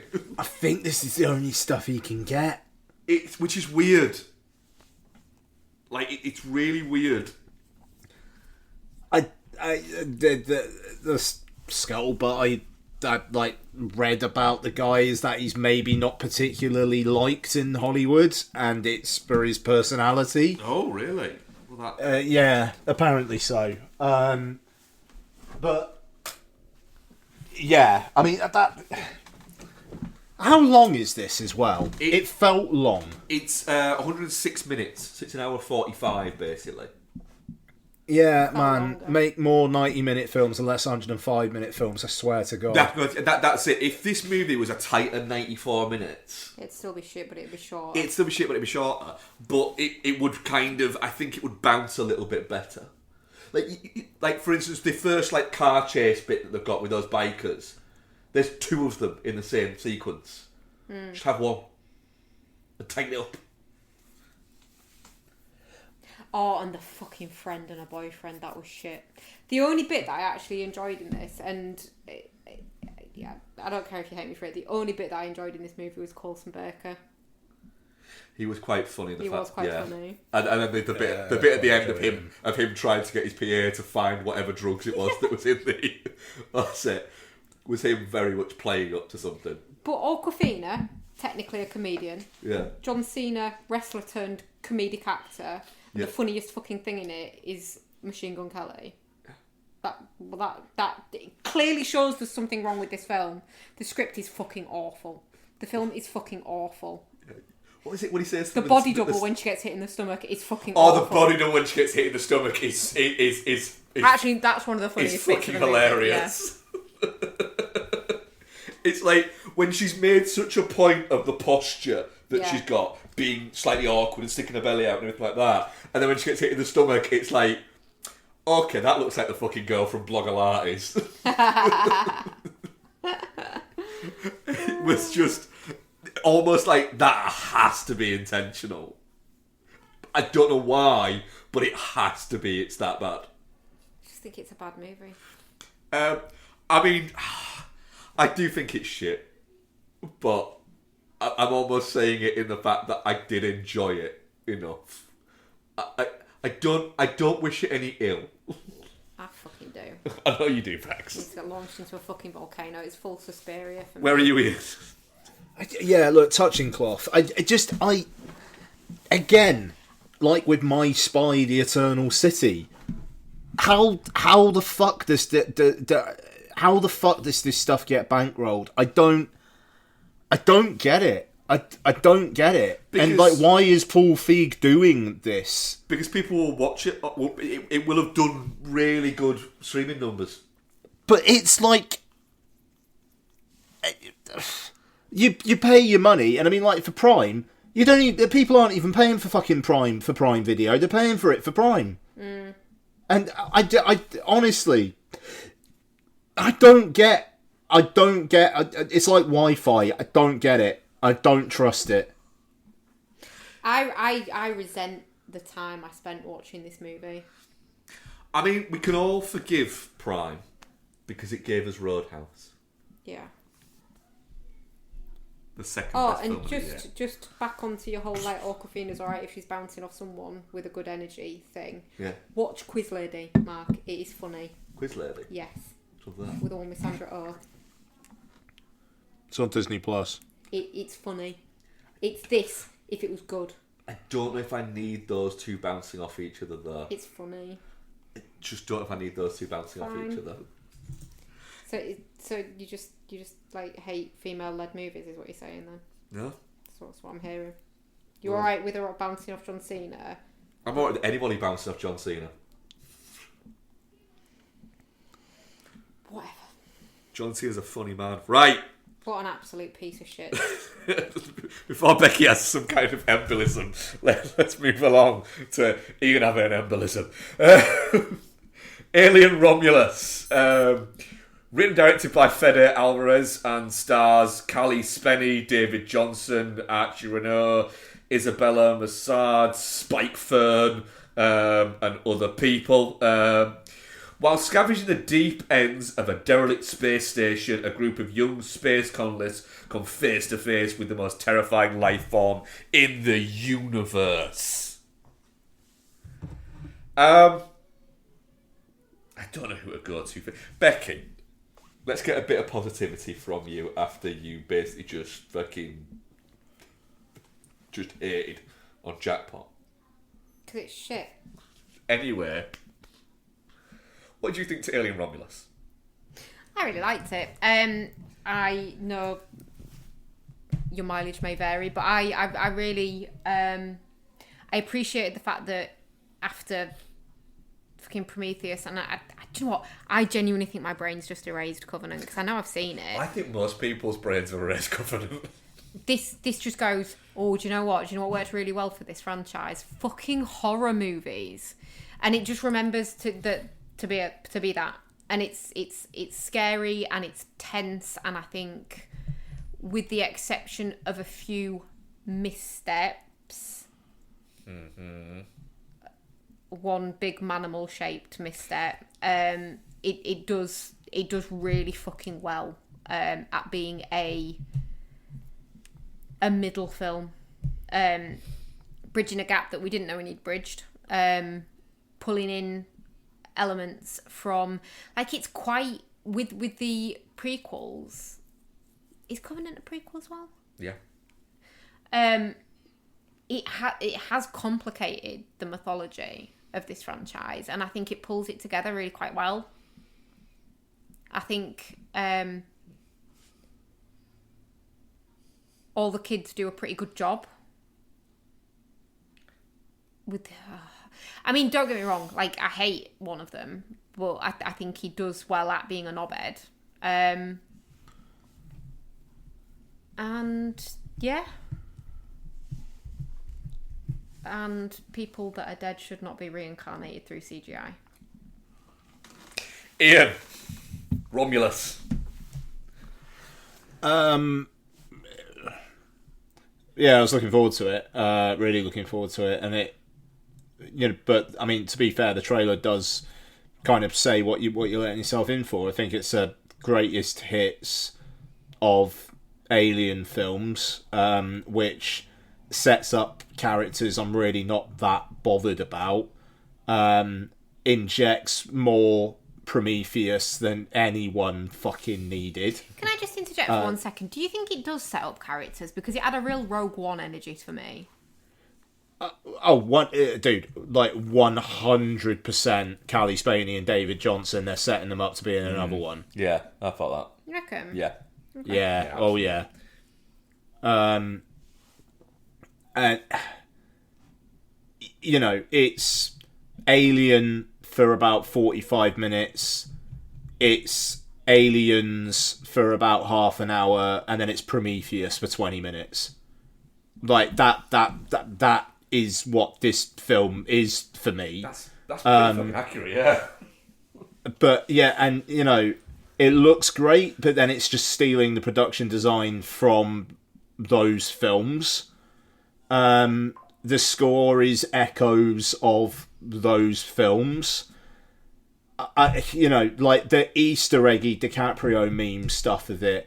Like, when David Johnson and Callie Spaney are talking quite early on in the film, and they've got the little nodding duck thing that is on the ship in Alien, and it's just sat on a table in what looks like a fucking break area of this mining colony, and it's like, why is that there? Oh, so people can point and go look at that. The Ian Holmes stuff, I mean, it looks shit. It's breathtaking that they've been trying to do this stuff since fucking Jeff Bridges in Tron Legacy. Yeah. And they still can't do it. Which is just to the point now of stop. Just stop. Yeah, and I don't get what the point of that was. Just like right away, it's like, oh, it's a bad guy because he was a bad guy in Alien, and that feels like the only reason why they did it. That, and so there's something to fucking talk about post-release to keep it in the publicity cycle or something. I found the whole experience quite cynical. I didn't enjoy the Ian Holm bit. I mean, I get like the science officers on these ships are all supposed to be ashes. I think it mentions that in like one of the other movies. So I get kind of what they're going for, but just don't. But it's like in Alien, they say like Sigourney Weaver says like, have you ever worked with Ash before? And they're like, and fucking Tom Skerritt's like, you know, they like 2 days before the mission, they replace the science officer and give us Ash. So at that point, like, and it's a surprise that he's a robot. So I don't know, but maybe this is like 20 years after. But yeah, I mean, I didn't really the facehugger sequence where they're going through the room and they can't have goosebumps because that raises the body temperature. It was like, I'm sorry, they're fucking teenagers who are way in over their heads, and now you're asking them to not panic. I don't buy that, so it just takes me out of the sequence. That last 20 minutes when that fucking engineer alien hybrid thing came out. Yeah, I mean, just what? No. Why? I don't find it scary because it just looks like a shit CG thing. It's not a million miles away from how The Rock looks at the end of The Mummy Returns. Honestly, it's like even the good things of this are just cribbed from better films. I thought it was really disappointing. I thought it was shit, and it doesn't give me any hope. But you know, it kind of ties into my general feelings at the moment about the state of cinema. This is done really well, which I think is cool because I'd like more Alien films, but also I don't if they're going to go down this road. I mean, what I'd say to that is it's a lot better than Prometheus and Covenant. Yeah. Because the problem is with Prometheus and Covenant, for me anyway, is they were so trying to not be Alien movies, but they were Alien movies.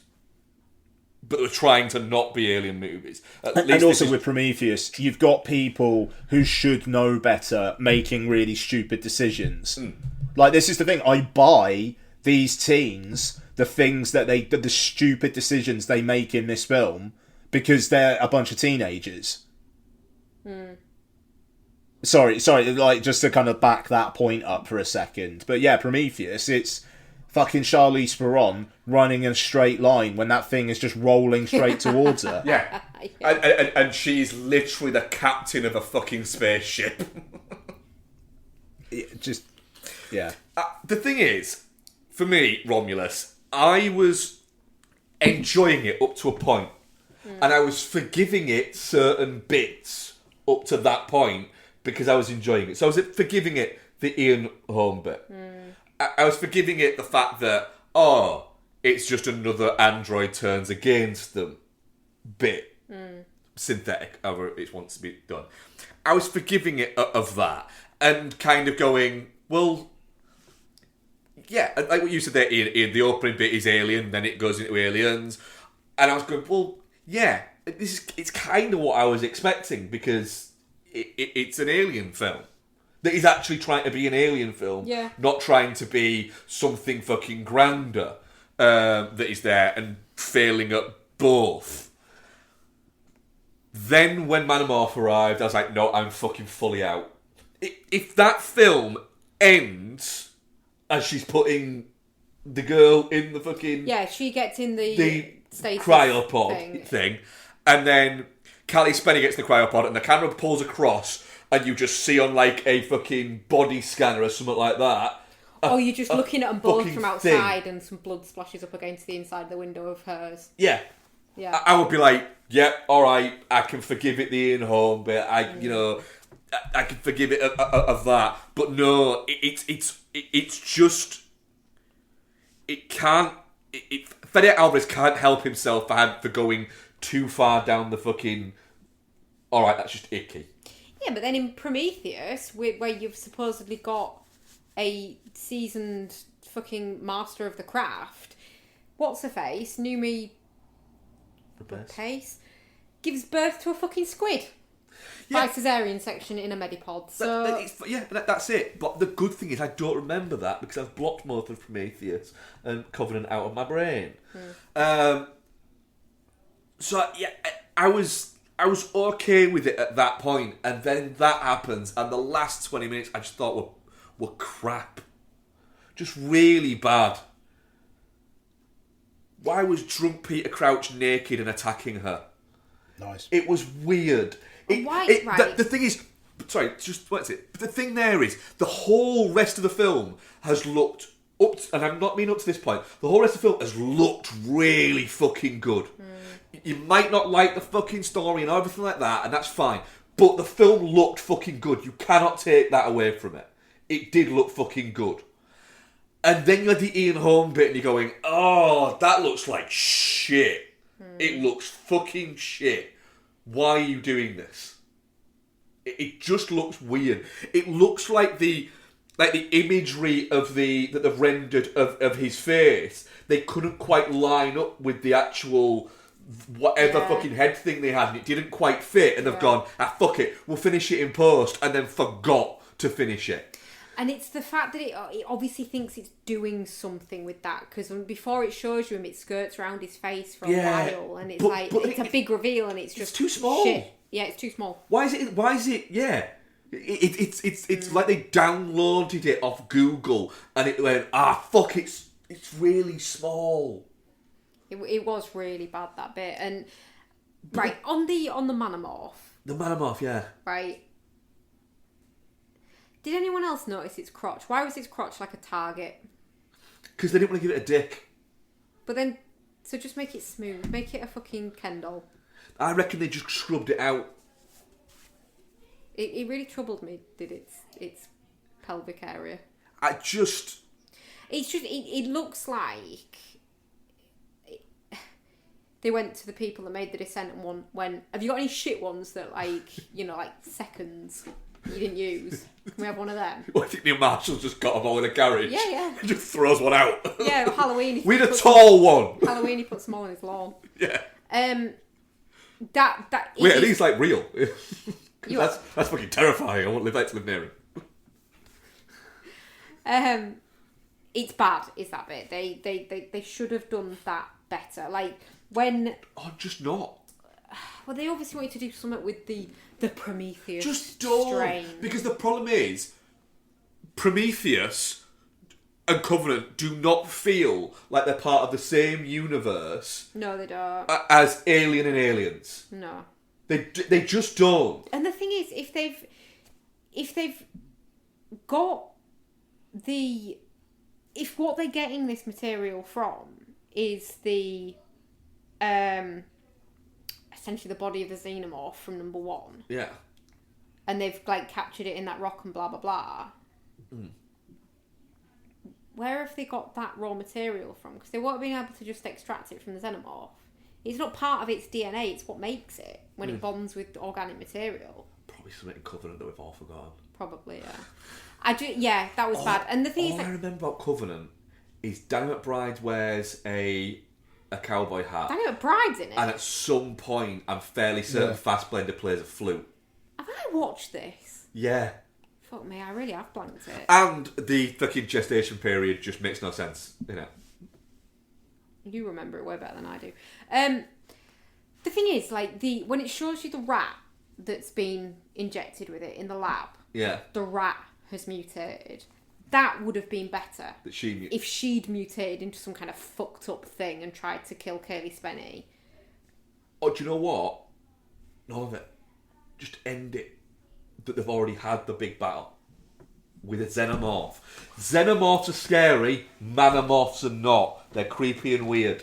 Well, yeah, because the engineers aren't scary in Prometheus. No, they're just creepy and weird. Do you know what did make me want to scrape a little bit of the inside of my brain off? What?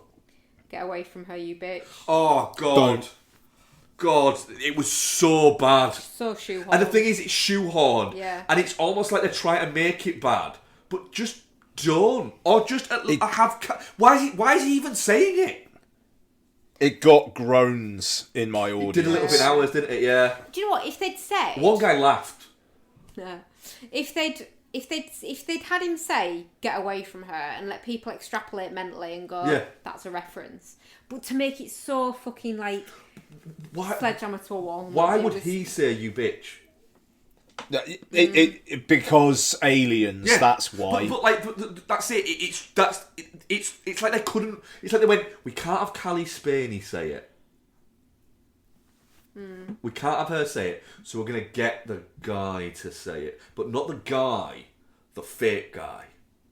But he doesn't really know what he's saying. Just don't. Just fucking don't. You don't need to. Yeah, I really didn't enjoy that bit. But the bits it got right for me vastly outweighed the bits it didn't. I wish they did for me. I'm touching cloth on it. But I hated the last 20 minutes. With a passion. It was fucking shite, and I hate it. That's fair. I was like 3.5, and then I was 1.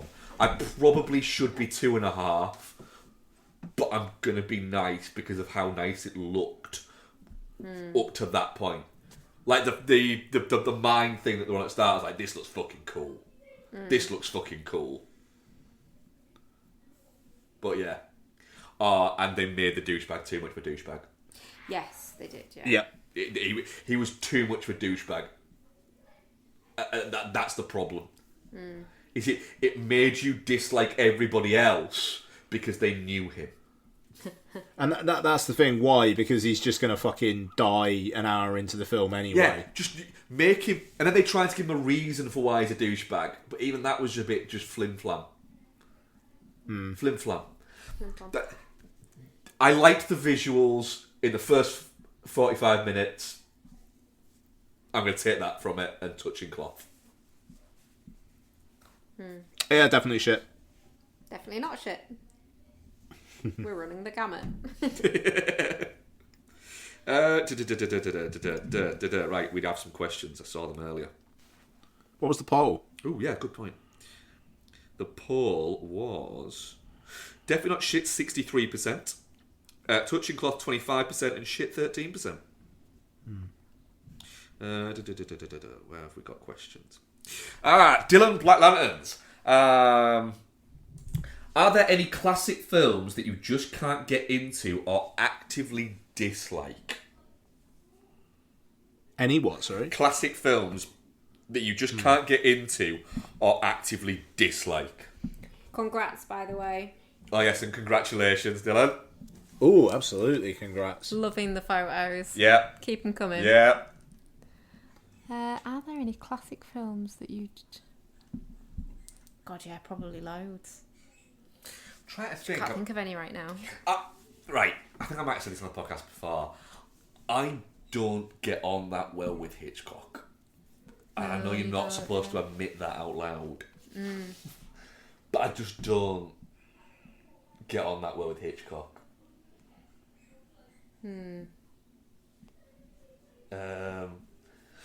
The problem is often that classics that have seeped through, that you're talking pre, I suppose pre-65, so everything since either fucking Bonnie and Clyde or The Great Escape. It's on everything up to that. The ones that have sort of seeped through are often are classics because they're pretty damn good. Yeah. You know, I mean, Gone with the Wind is a tough watch nowadays.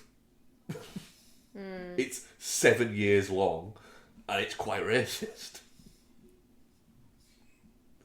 So, yeah, that's a tough watch. But there's nothing that jumps out. Spartacus. Yeah, you didn't like Spartacus, No. did you? No. There's none that I think I actively dislike. Miracle on 34th Street. That just feels wrong to It's dislike shit. it. It's shit. It's fucking shit. Saccharine bullshit. Fair. Any for you, Ian? I'm racking my brain and I can't think of any. I was just thinking, I've been thinking about it for a bit today going, there seems like there should be one that I'm like, that's an absolute piece of shit, but there isn't. That I can Miracle think on of. 34th Street, man. Miracle on 34th Street because Becky hates Christmas. No, I love Christmas. This is fucking saccharine. It could be Spielberg. It's so fucking sweet. Are you movie mad? You find yourself on a long-haul spaceship with an android companion and as yet no sign of alien attack. What film would you choose to keep you and your robot buddy entertained? The fuck?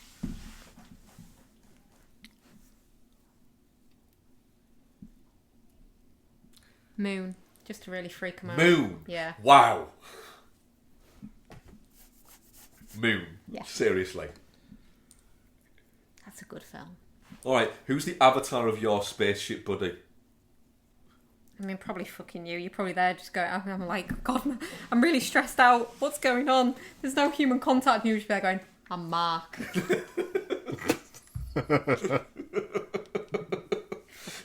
Cunt. I do say that a lot, to be fair. You do. It makes me want to murder you every time you do. Yeah.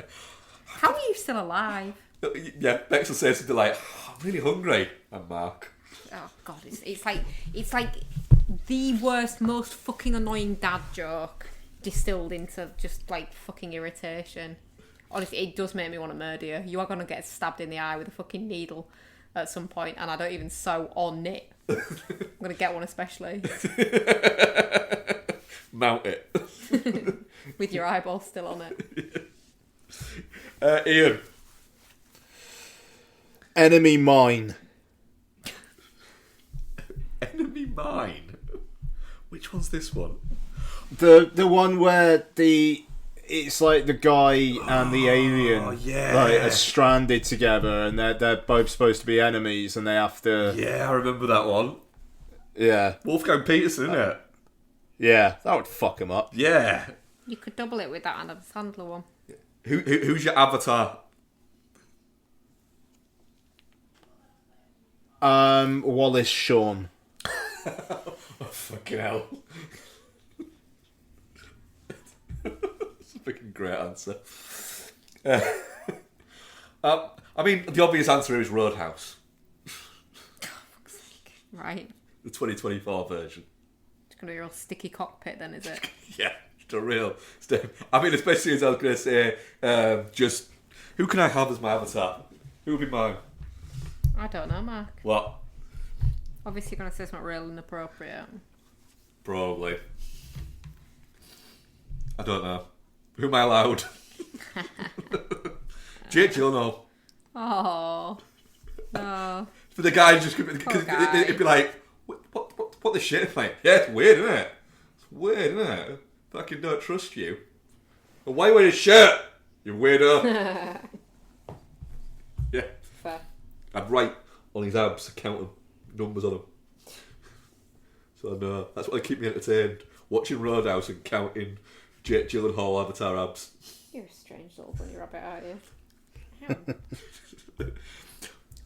What are we covering next week, guys? I feel like I saw another one. Is this one more? Yeah, there is actually, yeah. Rick Kidd, which movie character would you trust with your life if you won a multi-billion-dollar jackpot and had to survive the day? Judge Dredd. Carl Urban version. That was just straight off the fucking bat. I mean... He is the law. He is the law. Yeah, fair.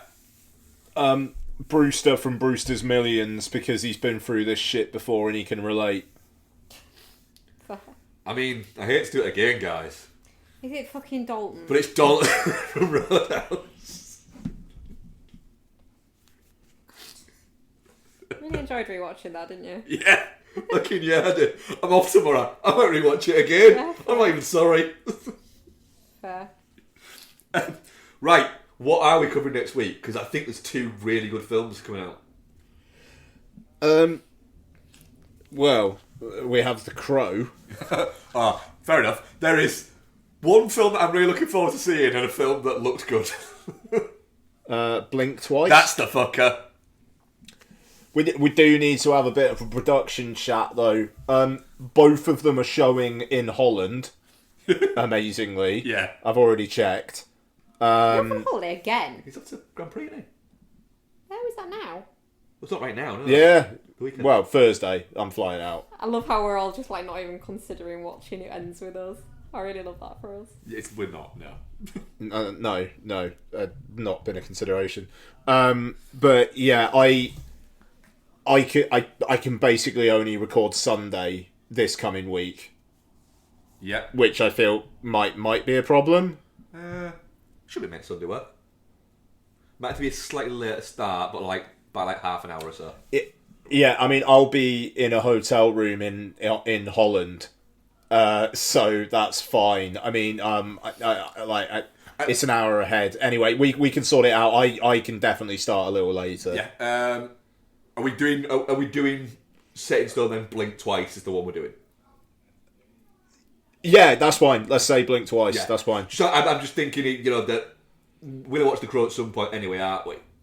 I think. Or I am. But for turns for times and bits like that. Yeah. Yeah. Yeah, let's say Blink Twice. Fine. Yeah. Pussy Cool. Island. Right. Pussy Island. Yeah. Thank you very much, Rebecca. Thank you very much, Matt. Thank you very much, Ian. Thank you very much. And thank you very much, dear listeners. And yeah, that was fucking air. Yeah. It was a show. Such a weird guy. Bye. Bye. Bye bye.